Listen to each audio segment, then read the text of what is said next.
Okay, let's make a start. Thank you everyone for joining us. It's just before 7:30 on Monday the 3rd of November, and it's the first time we've tried this, so please bear with us. Any technological fails are the result of people behind the camera, not in front of it. My name's Ed Walker, I'm editor of blogpreston.co.uk. We're a community news site covering the city of Preston and covering what goes on at Preston City Council. And Peter, I'll ask you to introduce yourself. I'm Peter Rankin, I'm leader of Preston City Council. That's an elected role, and I've been leader since 2011.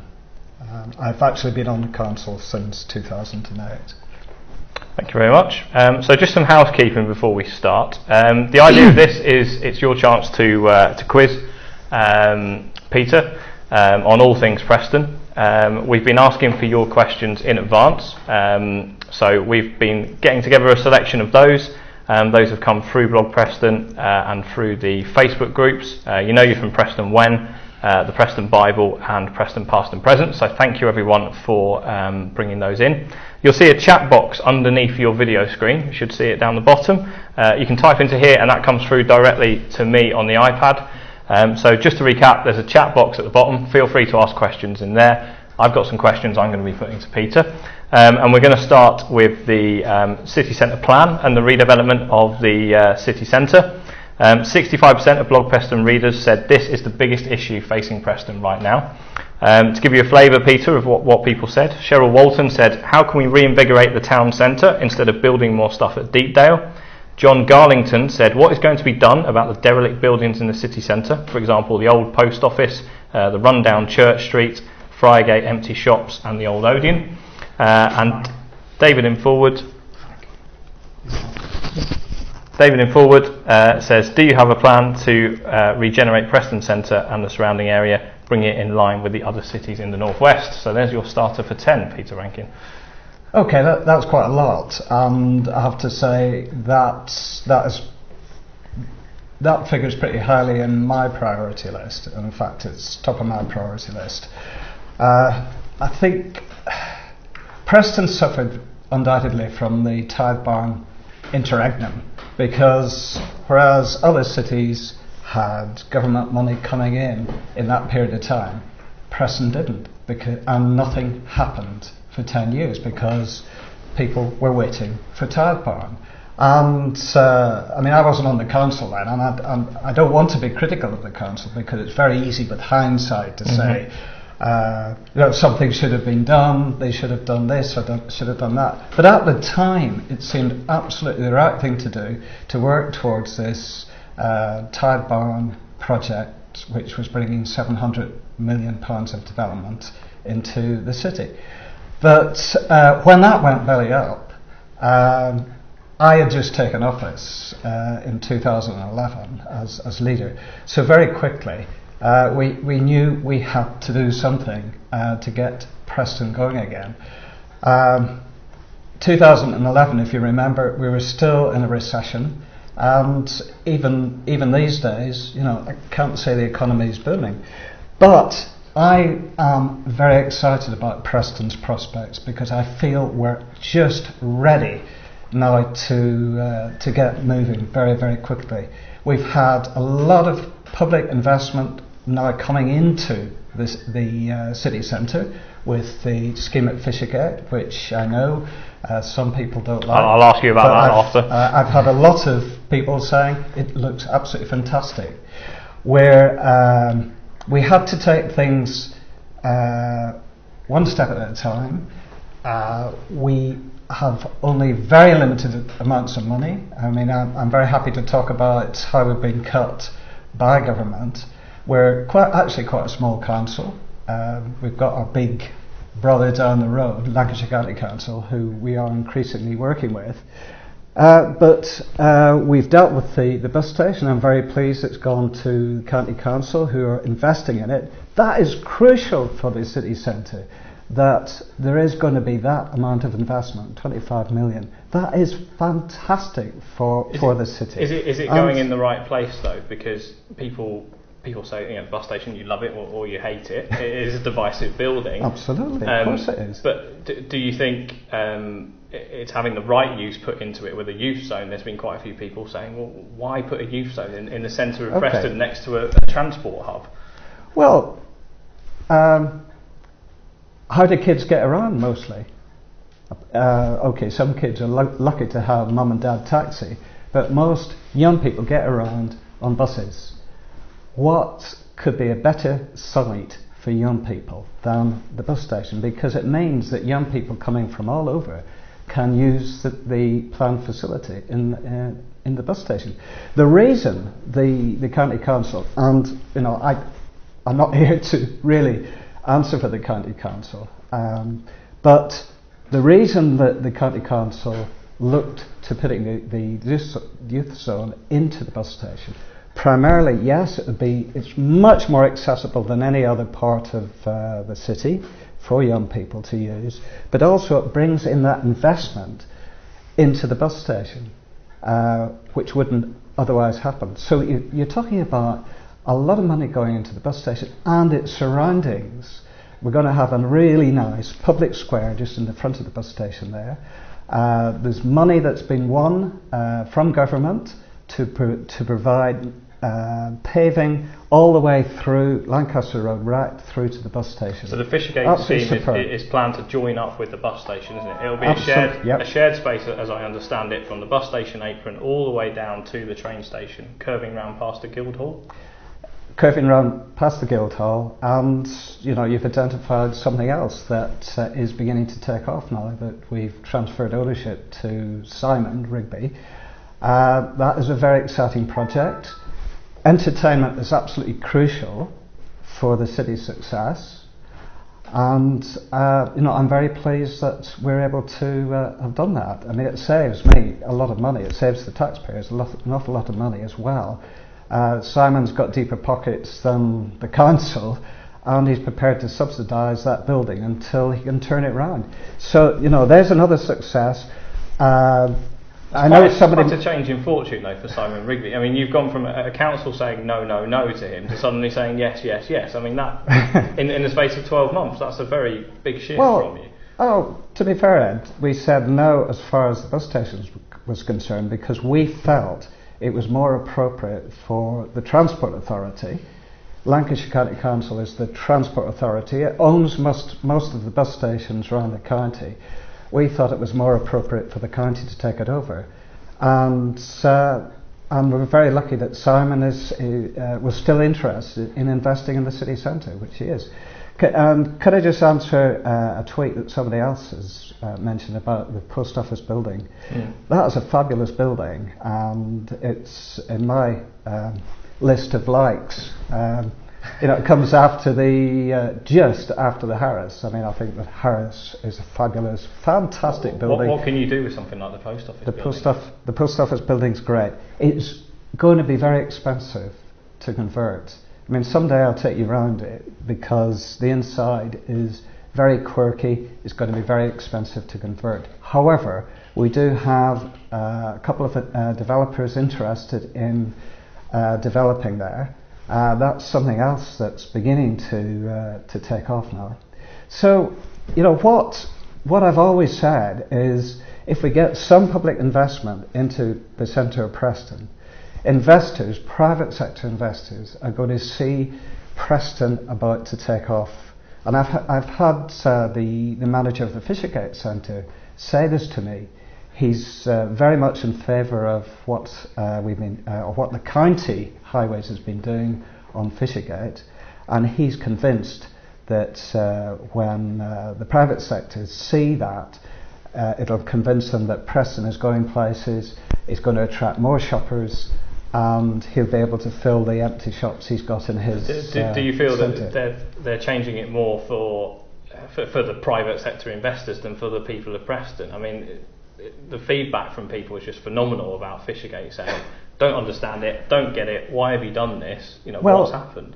Well, I wonder whether people who are saying that have actually walked down it recently. It's absolutely fabulous. I walk down it every single day, and it's looking better and better.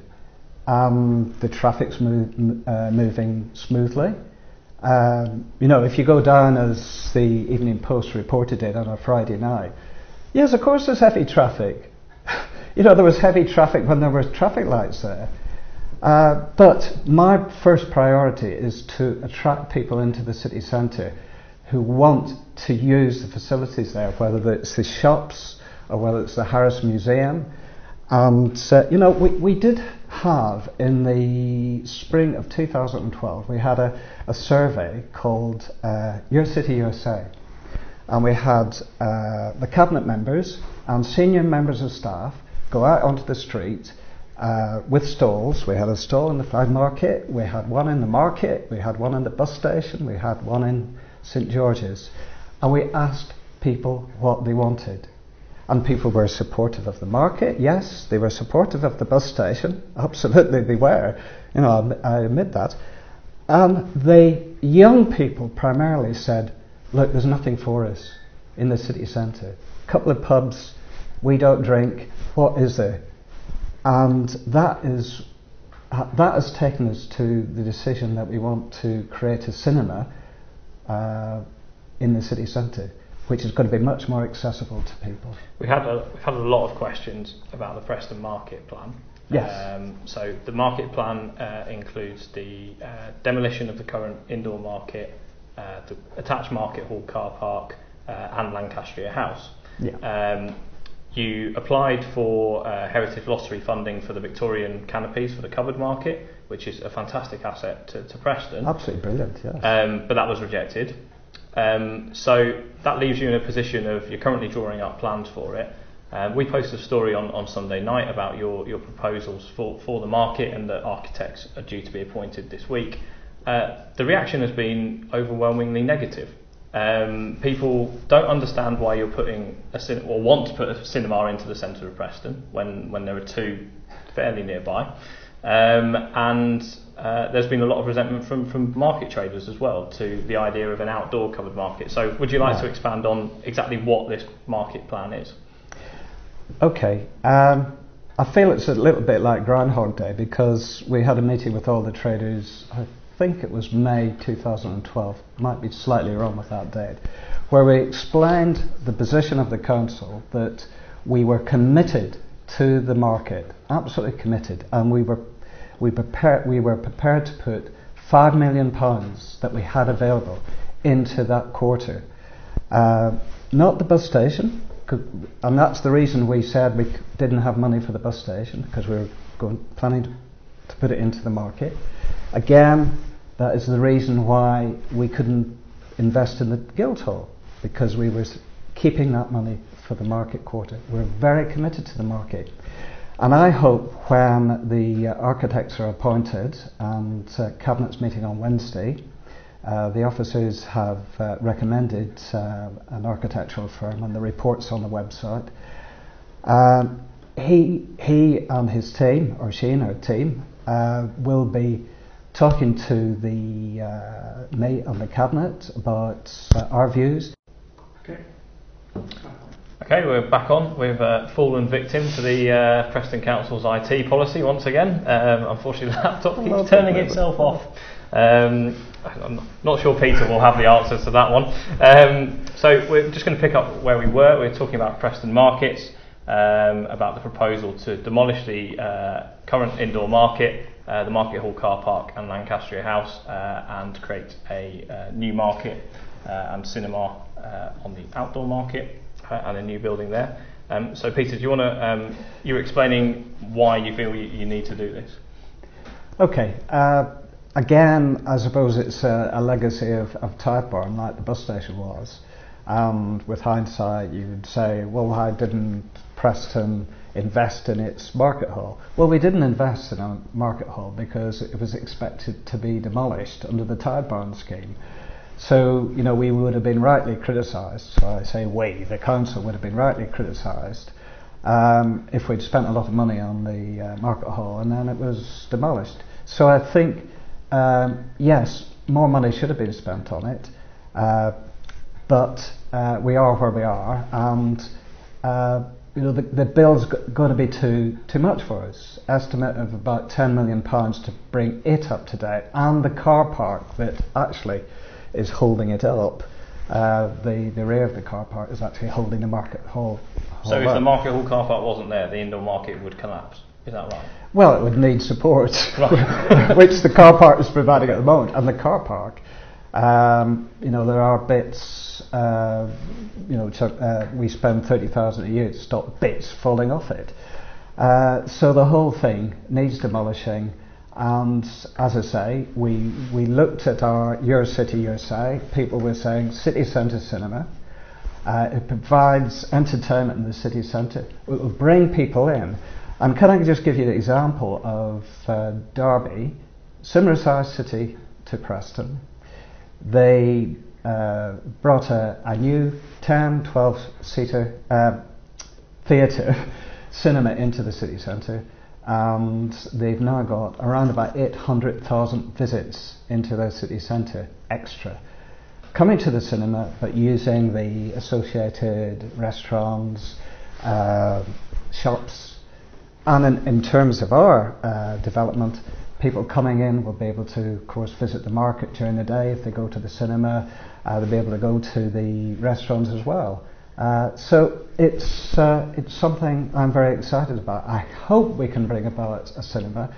There aren't any cast iron guarantees on it, but that's what we're aiming for. A brand new market under that wonderful Victorian canopy, and a cinema next to it with shops and restaurants. Okay, so moving away from the city centre, we've had some questions in during the course of this evening. Okay. Thanks for those who've stuck with us with the laptop turning itself on and off. So it's a question about Preston's trams. So obviously Preston used to have a tram system a very long time ago, yep. long before I was born and you were born. And there's a company called Preston Tram Power who want to bring the tram back to Preston. There's a planning application at planning committee today, which was deferred. Normally they get rejected when it comes to Preston's trams. Do you think it is something that could become a reality? A tram system using the old Deepdale to Longridge line? Do you think that is something which could happen in the city? Well, as I spoke to Lewis Leslie today, who's the managing director of the project, and his words to me was, we live to fight another day. He wants to have that section of potential tramway to test things out, and I'm very much in favour of that. I think provided he can get it right, then we're 100% behind him. He'll have to get the finance from somewhere. There's no public finance available. Lewis assures me that he will have access to private finance. That's they're fine. talking in the region of something like 25 million to get it all going, yes. Which is a major investment. Why, when we've got this city deal, which is pumping 434 million into Preston and South Ribble, why did Trams not figure in that? It's roads and more roads looking at it. Yes, and we actually do need more roads because the roads are jammed with people trying to get in and out of South Ribble and Preston, and we do need those extra roads. I'm, as I say, I'm generally in favour. I think it would be a good idea, but the person who's complaining about the traffic jams on Fishergate, I mean, if there's a tram going down there as well, I don't think she'll like that very much. It's a difficult one. I think there is scope for trams, and Preston is growing. There's no question about that. In another 10 years, there could be 50,000 more people living in the city, and there could be scope for tramways coming in from the northwest. As you say, the planners haven't really gone for that. They've gone for a halt on the railway line up at Cotton, but I think in terms of trams, as far as tramway is concerned, it remains to be seen whether it's going to be a success or not. And my view is they should get support for this trial, and we'll see how that goes. Okay. And in terms of the council's financial position, you announced earlier in the year that you need to make savings of about 3.6 million over the next 3 years. Obviously, with the transfer of the bus station and the Guildhall, that will go a long way towards that. What does the council's financial position look like at the moment?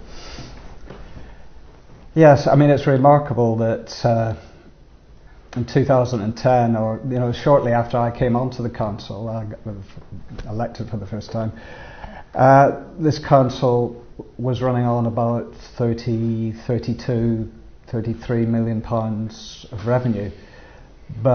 In 2 years' time, we have to get that down to under 20, around about 19.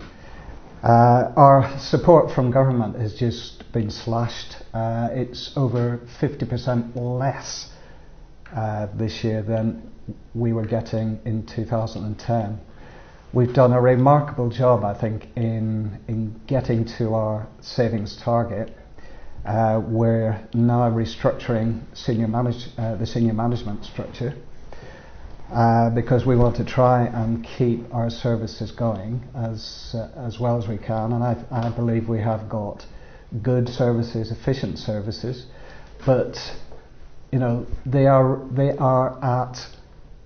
they're getting close to breaking point, and to be cut more, as I think we're going to face perhaps more cuts this winter from government. We're just waiting to hear. They're promising to let us know.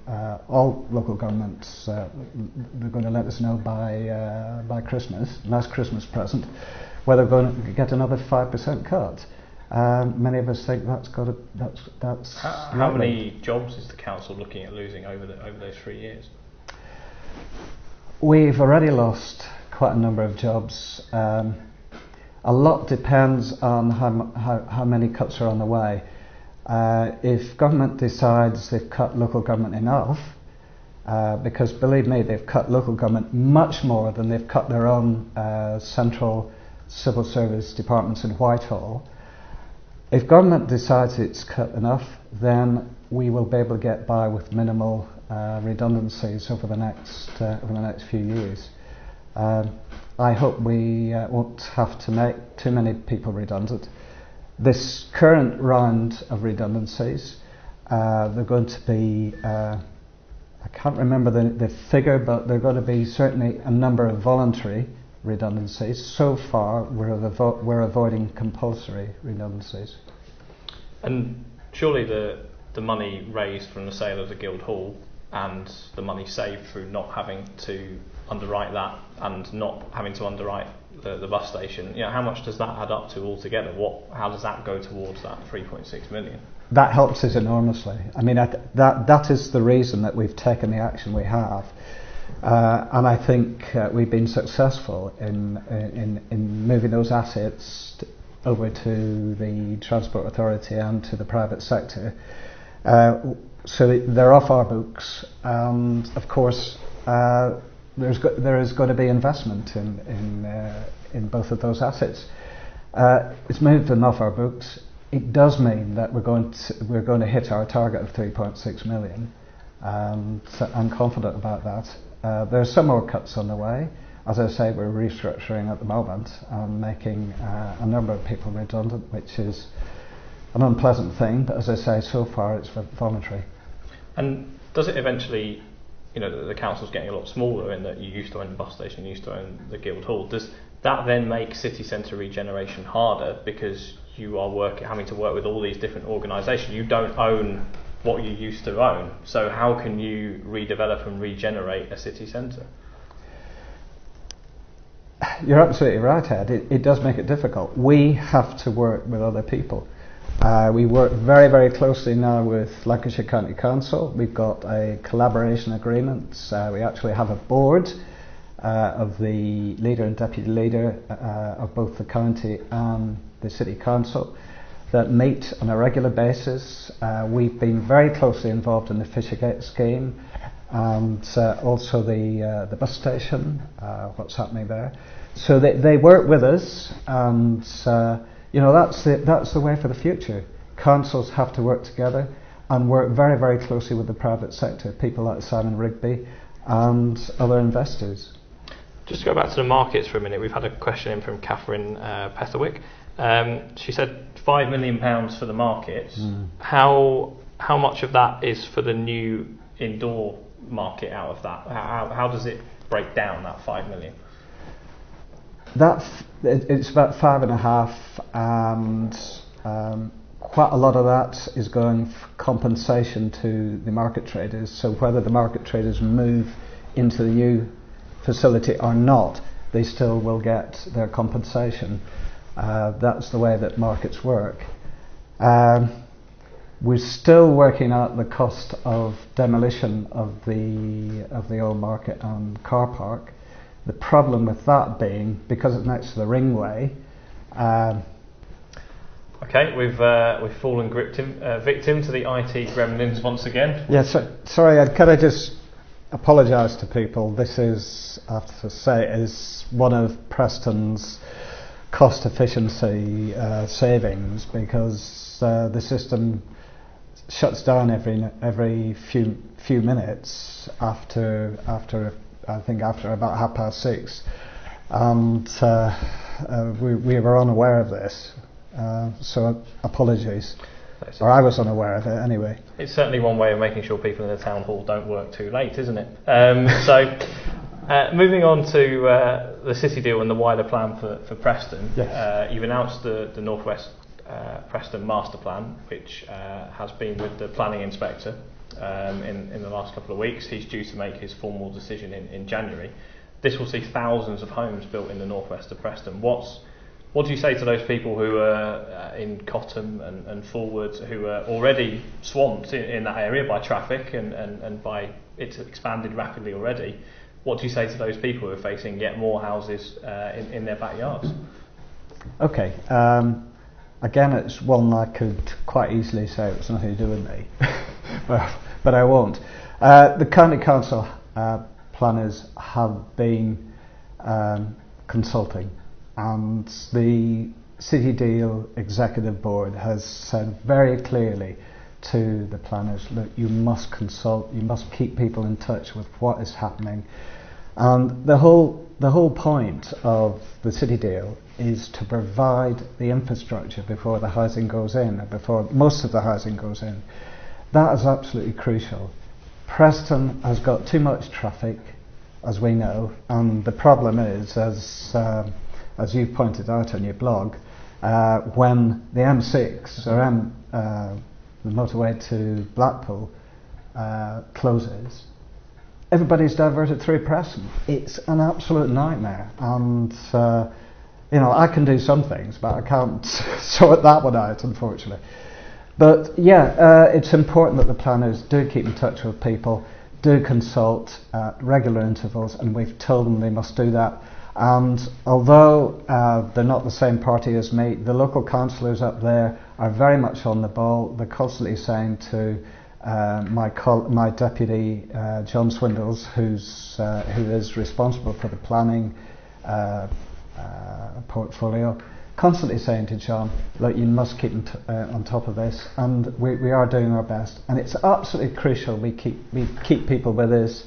They realise there does need to be development, that there is going to be development, but it has to be done sympathetically. Going from northwest Preston, coming back into the city centre again to an area that a lot of people love, but we had a question from Wendy Lamb, who said, why does the council need to upgrade Winkley Square? So you've currently got a bid in for heritage lottery funding.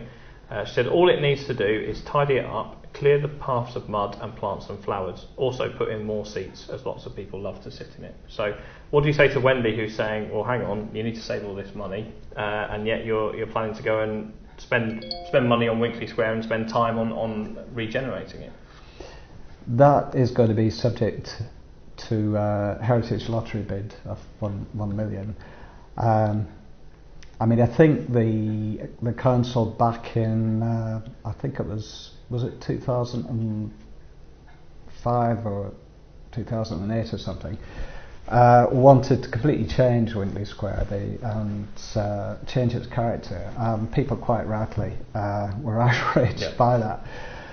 The new scheme, which is, I have to say, has been supported by BID, by ourselves, is to take out some of the dying trees, because there are some, replace them with new trees, and do very much what your tweeter is saying, but perhaps go a little bit further, but ensuring that it's very much sympathetic to what is there, the old Victorian gardens.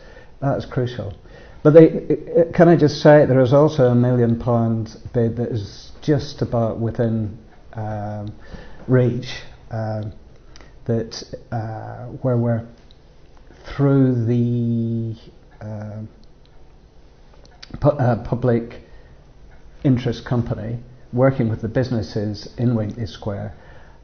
We've got Heritage bid in for £1 million to develop the shops and the roads around Winkley Square, because there is a lot that does need to be done to make it more attractive. It's a terrific asset, Winkley Square. The old merchants' houses that provide office buildings, office accommodation. But the office accommodation is getting very tired. It needs investment, and again, we want to put in public investment in order to attract that private investment. But as I say, very little of our money is going in. It's Heritage Lottery funding for both the gardens and the streets.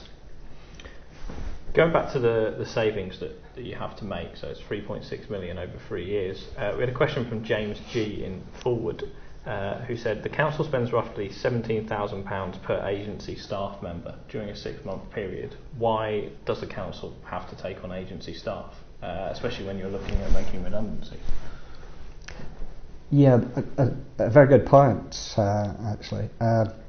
We do our best to avoid employing agency staff, but when we're running a very tight ship and there's no slack, particularly in the waste collection service, we do from time to time have to employ agency staff, because there just isn't any slack. You know, if somebody's on long-term sick, what do you do? Say, oh well, we can't collect the bins this week. As I say, we do our best to avoid doing that, but when there's no slack in the system, it's unavoidable. Agency staff, we have to deal with that sensitively if we are making people redundant. Agency staff, incidentally, get living wage, as all our staff do. And I was going to ask you about living wage. Is that hard to maintain, given the financial position? It's living wage week this week. The council, I believe, has a pledge to pay the living wage to all staff members. How can you keep doing that in the face of such financial constraints? We've actually got very good staff, and I believe it's important to keep those staff. And they've had very little increase in salary over the past few years. But we have been able to ensure that the lowest paid get paid more than the living wage. I think that's important. I know that, for example, Lancashire County Council are finding it more difficult because it's a bigger bill for them. For us, it perhaps doesn't mean so much extra. But I do think it's very important for the local economy. You know, we're a living wage employer. We're trying to encourage private sector to become living wage employers. I think we've got about 40 employers locally that are now living wage employers, because it does mean that people have got more money in their pockets and can more disposable income means, you know, the shops do better. It means that there are people not claiming their tax credits.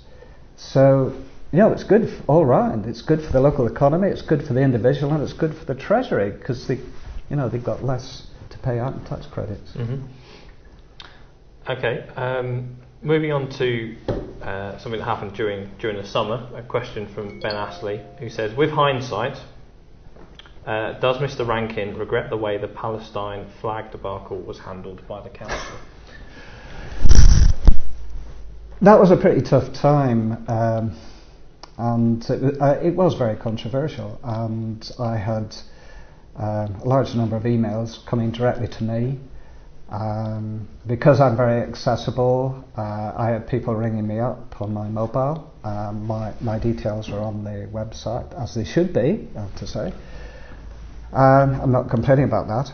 I actually got very few abusive phone calls, I'm pleased to say, and very few abusive emails. I had a large number opposing what we did.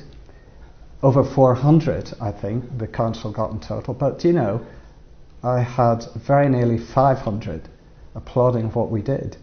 And those emails, both for and against, were coming from all over the world.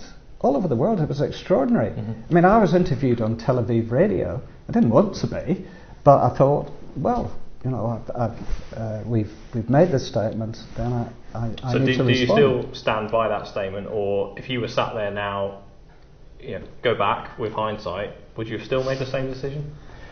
My colleagues wanted to do it, my fellow councillors. We had a lot of support from local people. Personally, I had a lot of support from my immediate family, but I have to say in my more extended family, it wasn't a comfortable time for me.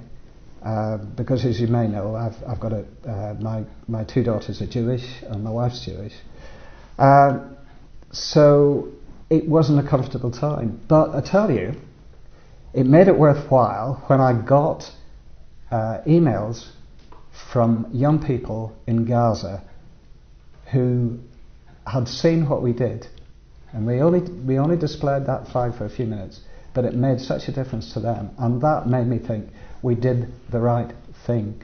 And what I tried to explain to people who rang me up to explain, and some people just wanted to give off, but other people were prepared to listen to what I had to say, and indeed responded by email. I entered into email correspondence with several people, and although they ended up not agreeing with me, they understood, because what we were saying constantly was we were doing this for humanitarian reasons. Those Palestinians in Gaza were being blown to bits. We weren't saying the Israelis were shelling them. We weren't saying Hamas is putting them in harm's way, because I had people ring me up and say, you're anti-Semitic, those children are being put in harm's way by Hamas. Other people saying you're doing the right thing, the Israelis shouldn't be shelling them. The point we were trying to make was, at the time we made that gesture, there were over 400 children had been killed. However they were being killed, whether they were being put in harm's way or whether they were being shelled deliberately by the Israeli Defence Force or put in harm's way by Hamas, we deliberately tried not to. I mean, it was difficult and people perceived us as taking sides. But what we kept saying to people was, look, this is for humanitarian reasons, as simple as that. And people who accused me of being anti-Semitic, I have to say some of them came out with, you know, quite racist comments. So the actual flag flying policy that you used to make that decision, that has now been changed, as I understand it, so that you now have to consult more widely than just within your own. The party in power has to consult more widely than just its own party. Is that correct? Well, my colleague Robert Boswell is responsible for the flag flying. You know, sometimes as leader you need to support your colleagues, and that's what I did. The change is that Robert consults the other parties before he takes action on flying the flag, whether it's the Jamaican flag that we flew fairly recently, or indeed the ANC flag, which I believe the council flew 20 odd years ago to celebrate Nelson Mandela's birthday. To ask you a question, it's quite an interesting one from Lisa here. She says, why is it on sort of big topics that are happening and affect everyone in Preston, why do you not call a referendum? And can you call a referendum? It would cost us about £120,000 to have a referendum. I don't have that sort of money. Is there anything you think I should have had a referendum on that, if money was no object? Well, the government constantly wants us to have a referendum on whether there should be an elected mayor, and I don't think any of the parties actually support that, even though nationally both Labour and the Conservatives think there should be elected mayors. Locally, certainly, neither the Conservatives nor Labour do support that. But that is one thing there have been previously calls for a referendum on. But it's just horrendously expensive we're restricted, our council tax is restricted by government. Why should it be? We are the most centralised. We are the most centralised country in Europe. There are very few decisions that this council can take, and even the council tax, government controls. We are allowed to raise the council tax if we get referendum support, but if it costs £120,000 to have a referendum to raise the council tax, to make it all worthwhile, we'd have to raise the council tax by, up to about 8%, which obviously isn't acceptable. I would like to raise it to 5%, but it just wouldn't be worthwhile doing because it would cost us that much money. Okay, we're getting towards the end of our allotted time now. We're going to try and finish up by 8:30. Actually, just interrupt. The power saving has been removed, so we should be able to speak. There are some questions you can get. Okay, so that's good news. Apparently, the laptop will not turn itself off. So there's a specific question about the previous Tybar Deal from Brian, who says, when Grosvenor signed up to Tybar, monies were set aside for the upkeep of municipal buildings while the consultation period was in progress. Whatever happened to this money, and why was it not spent on the upkeep of these buildings? Well, I really can't answer that because I wasn't even on the council at the time, and it's beyond my knowledge. But it's unfair to say the council didn't keep its buildings maintained. Of course, it kept its buildings maintained. What it didn't do was spend as much money as it should have done. It spent enough money to keep it going. I'll give you an example. The ancient escalator in the Market Hall, that was kept going, but a decision was constantly taken actually not to spend 100,000 plus on a new escalator. Actually, it would probably be even more than that. So it's unfair to say that the council didn't spend money on keeping its buildings going. But what it didn't do is spend money on buildings that were going to be demolished. Obviously would spend money on other buildings, but why spend money on buildings that were going to be demolished? With hindsight, which is a wonderful thing, you could say, well, it should have spent money. But if you're looking at the situation back then, why would you? And with the city centre, obviously Fishergate's having a lot of money ploughed into it, 3.4 million in the first stage of it, mainly from European funding. Yep. That's going to go round to the bus station. What happens to Church Street in all this? It's kind of the poor relation of the city centre. There's boarded up shops. Queen Street is a wasteland.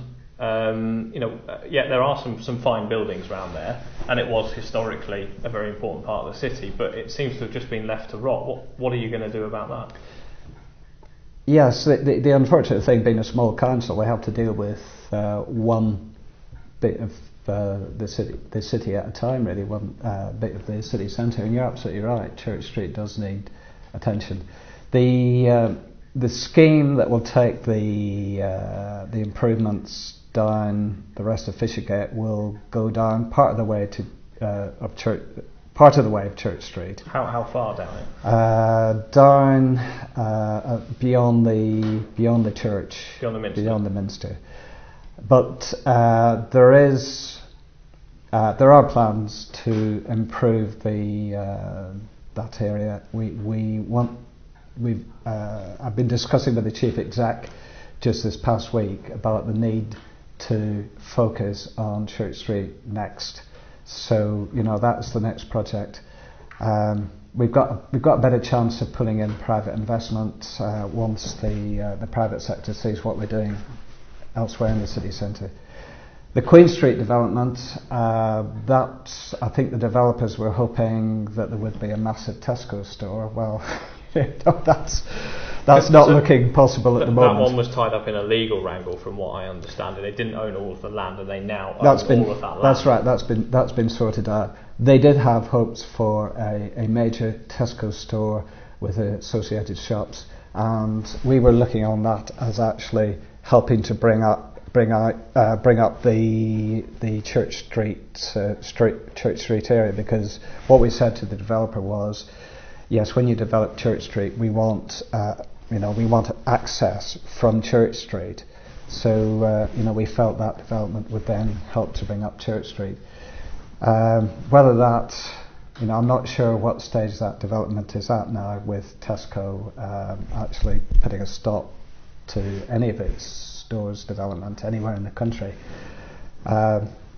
So that could be some years off, but we can't neglect Church Street. You're absolutely right. I think the answer for Church Street is probably CPOing a lot of the buildings down there. What does that mean? Compulsory purchase order. Right. So that's where the council can go in and say, we're having this building, we're buying it from whoever. Yeah, demolish the buildings for housing. I mean, there's some quite nice housing developments on the left-hand side at the bottom of Church Street. We need to perhaps do a bit more of that. I mean, my wife, who was born in Preston, tells me of the time Church Street was well known for its hat shops, and those days are gone. People don't wear hats for a start. Maybe we should have for this. I mean, when I first came to Preston, it was a great place to go and eat. All the Indian restaurants, and now they seem to have most of those seem to have gone. It's a great shame. But the council can only do so much. We're not all powerful. We don't own anything down there. We own very little. We own one or two bits and pieces. All we can do is encourage the private sector and work with the private sector to do stuff. On the city centre, we had a lot of questions about what can the council do about empty properties and empty shops, because a recent retail survey showed that about 23-24% of units in Preston are empty, and that doesn't help anyone. You don't get any business rates. The public walk past empty boarded up shops. And for people coming from outside Preston, it looks like it's a ghost town sometimes. What can the council do on a practical level to try and bring some of these shops back into use? What particularly concerns me are the empty shops in the city centre, and I believe that we've already seen a great deal more interest in the city centre since the Fishergate scheme has started. We've seen a new restaurant about to open very soon, Turtle Bay. There's a new Sainsbury's local store. There is supposed to be a Tesco store, but again, I'm not quite sure what's happening about that one. So there are more shops opening in the city centre, and I believe, as I say, as the street scene becomes more inviting for shoppers, we'll get more retailers coming into Preston, into the city centre. But gone are the days when shopping is the prime reason for people to come into city centres. We know that people increasingly shop on the internet. So what we try to do is make the city centre attractive for other reasons. People want to be entertained, so we can try and make the Harris Museum more accessible, and that's the reason we want a cinema in the city centre, to provide that draw for people to come in. It's interesting you mentioned the cinema, and we touched on it earlier, and there's been a lot more questions since. I'm guessing the feed dropped out at that point when we were discussing the cinema, but it's interesting you talk about sort of hat shops are no longer relevant. The cinemas that we've got in Preston are often not full. A lot of people don't go to the cinema anymore. We're in the age of Netflix and BBC iPlayer and all you can watch anywhere on your tablet, wherever. Why a cinema? Why should we not be looking at other uses for that building, which in 10 years' time might be more sustainable than a cinema? Are we going to end up with a big white elephant there? Well, I hope not. That still is what, as I say, when we had our consultation, that was what a lot of the younger people wanted, and the cinema experience is still how a lot of people want to experience their Harry Potter films, that sort of genre. So I feel it still will be a draw. The cinemas that we've got at the moment, so I know you've had tweets saying, we've got 2 cinemas, why do you want more? At the time they were built, they were actually the most advanced in the country, because the cinema operators saw Preston as somewhere that had a tradition of cinema going. At one time, Preston had, the older people in Preston will tell you, there were cinemas all over the place up to the 60s. They gradually, in the 20s, there must have been 10 or 15 cinemas in the Preston area. By the 60s, they'd all gone, except, as I say, the 2 new ones were built out of town. They're actually finding it difficult now to get customers to recognise that, because people have moved on. As you say, they've got their own big screens at home, and they're looking for something else from cinemas. And this is why I mentioned the cinema experience in Derby, where they've got a really up to date cinema. I'll just give you an example. I had to go down for a birthday to London last month, and we went to this small cinema in Hampstead, and we were able to have a meal at our. We went into the cinema. We ordered a meal and drinks. Went into the cinema, and we had 2 really comfortable cinema chairs and a table, and we had waitress service to bring us a meal and drinks. Fantastic! And we had the cinema experience. But how likely is that to go into the market? What would be the market cinema? Is that a likelihood, or is it just going to be another chain cinema coming in and taking that spot? Because that's going to be a huge development and investment from a private developer to go in there. How realistic is it that we're going to have sit-down table service like you get in a boutique cinema in Hampstead? It's not likely to happen in the centre of Preston.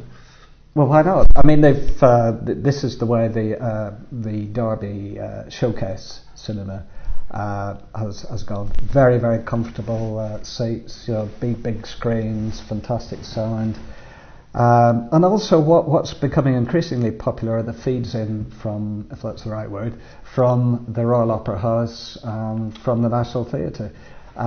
You go down to the Odeon, and the cinemas are packed out for that. People.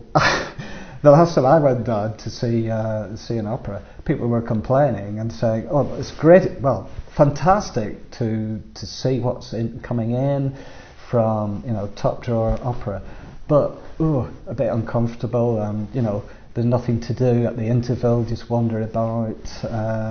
It's a bit of a wasteland down there, and we can do better. I'm quite sure."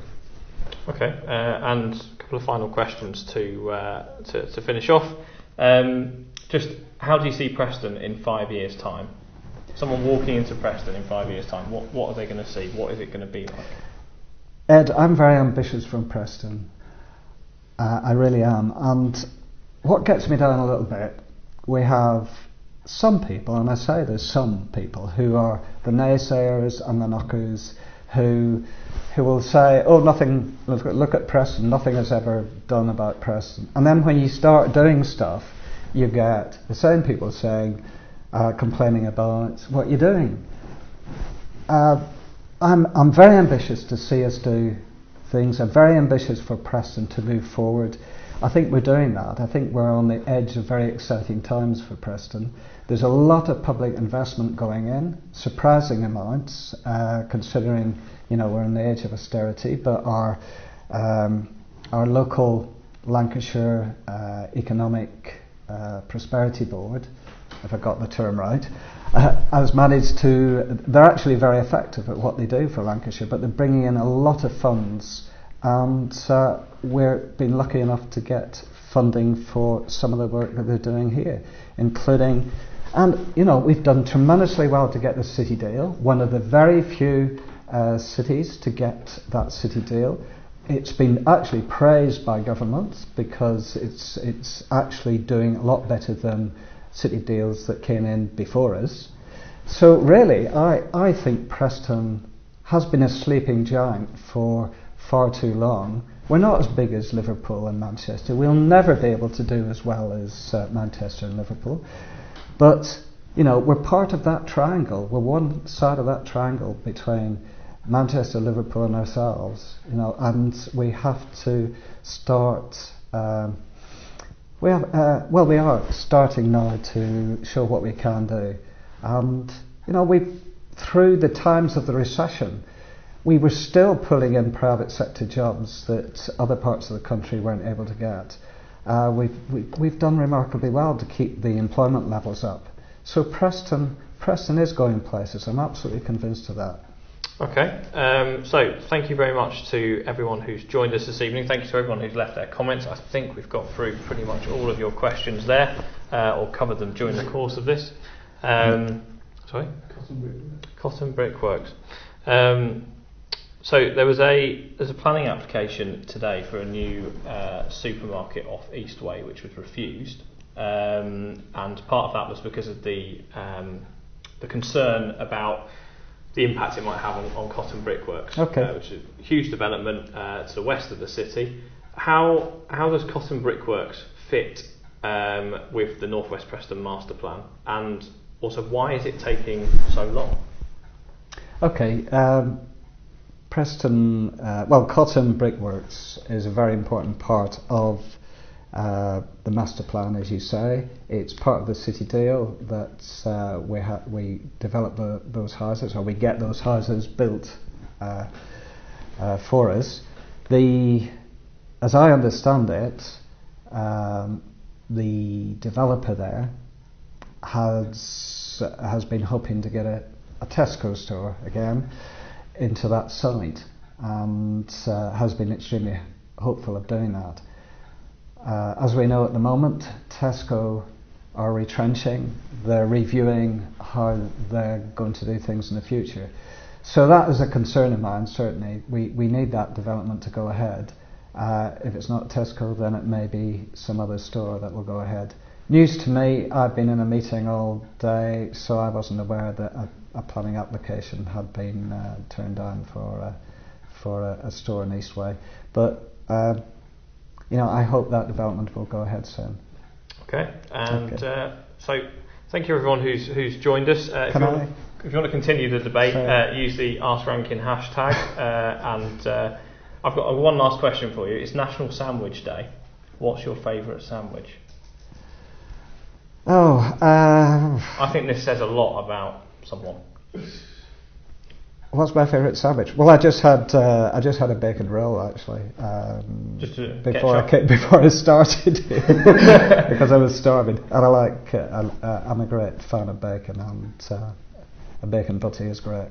There you have it. Ed, can I just say thanks to everybody for tweeting your questions. I've tried to answer them as well as I can. This is a completely new experience for me. I feel like a guinea pig. I do apologise for the fact that we kept going off until we sorted out our technical problem. I think perhaps we need to do this again someday. Yep. That's not too soon. That's great. So thank you very much, everyone, for joining us. Use the hashtag #AskRankin if you want to follow up with any questions or comments or debates. Give us some feedback on how it's gone, and I hope we were able to answer some of your questions. Thank you very much.